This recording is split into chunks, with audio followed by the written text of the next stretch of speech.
परछाई करने को मौका मिला है वो है इस्लामी इक़्तिसादी मुबादिल आलमी इक़्तिसादी बहरान को बेहतरीन हल है। बिरादरान मिल्लत इस्लाम, खुशहाली हमेशा से माहिरीन माशियात और हुक्मरानों का हदफ रहा है। जदीद फ़लसफ़ा न सिर्फ उसे मुकम्मल तौर पर हासिल करने में नाकाम रहा है बल्कि यह अभी तक अंधेरों में डूबा हुआ है। जब हम अपनी माशी नज़रियात और आलमी मईशत की हालत का जायज़ा लेते हैं तो यह बात वाज़ी हो जाती है। यही से इस्लाम की माशी नज़रियात जो दौलत की दोबारा तकसीम के ज़रिए माशी खुशहाली हासिल करते हैं अमल में आते हैं। दौलत के बारे में इस्लाम का नज़रिया बुनियादी तौर पर मुख्तलिफ है। कलाम इस बात पर जोर देता है कि दौलत इंसानी वजूद की बुनियाद है और सिखाते हैं कि अल्लाह है इसका हकीकी मालिक। इंसान सिर्फ अहकाम के मुताबिक नेमत के तौर पर मिलने वाले रकम खर्च करने में आज़ाद है।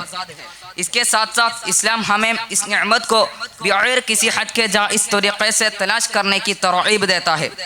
लेकिन उसने यह भी बयान किया कि इस दुनिया की मकसद शोहरत और वक़ार नहीं होना चाहिए। मकसद ये होना चाहिए कि अल्लाह के रिज़ा के मुताबिक खर्च किया जाए।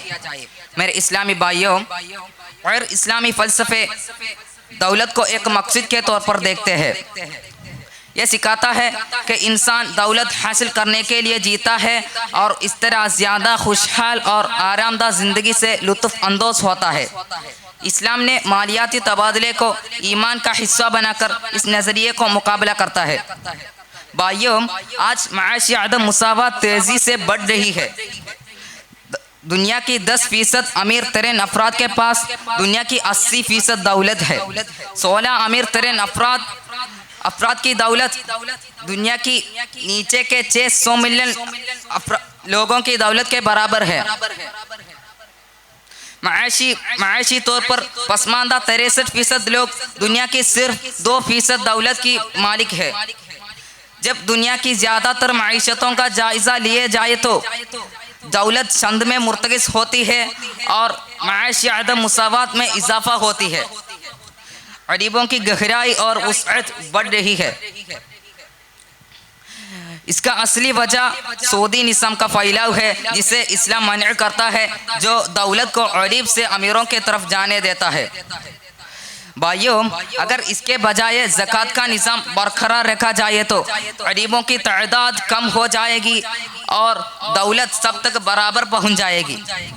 हज़रत उमर रज़ियल्लाहु अन्हु के दौर में ज़कात की अदायगी के वजह से गरीबों का मुकम्मल ख़ात्मा हो गया और गरीबों को देने के लिए दी गई रकम वापस कर दी गई। दौलत की मुतवाज़िन तकसीम के लिए इस्लामी अहकाम उसका हल बताते हैं। अल्लाह सुब्हानहु व तआला पाक कुरान में फरमाया है कि कैला यकून दौलतम बैनल अगनियाइ मिनकुम, दौलत सिर्फ अमीर लोगों के लिए नहीं है। इसका तदारुक इस्लामी बैंकिंग के जरिए किया जा सकता है। सूद को मुकम्मल तौर पर तर्क करके अमीर दोबारा अमीर होने के बजाय गरीबों को बहुत से मौके हासिल कर लेते हैं। इस्लामी बैंकिंग को उन चीज़ों में सरमायाकारी नहीं करने चाहिए जिनसे इस्लाम मना करता है, जैसे जवा और शराब। इससे ऐसी ज़ियादतियाँ ख़त्म हो जाती है। अल्लाह ताला पाक कुरान में यह भी फरमाया है कि व इन कान ज़ू उसरतिन फनज़रतुन इला मैसरा, कर्ज लेने वाले के हाथ में माल आने तक इंतज़ार करना हम पर लाजिम है। वक्त की किल्लत से 2 सतरें के साथ मैं अपनी तकरीर ख़त्म करता हूँ। दुनिया वाले चेहरे और माल को देखते हैं, अर्श वाला दिल और अमाल को देखता है। दुनिया वाले चेहरे और माल को देखते हैं, अर्श वाला दिल और अमाल को देखता है। अस्सलामु अलैकुम व रहमतुल्लाहि तआला व बरकातुहू।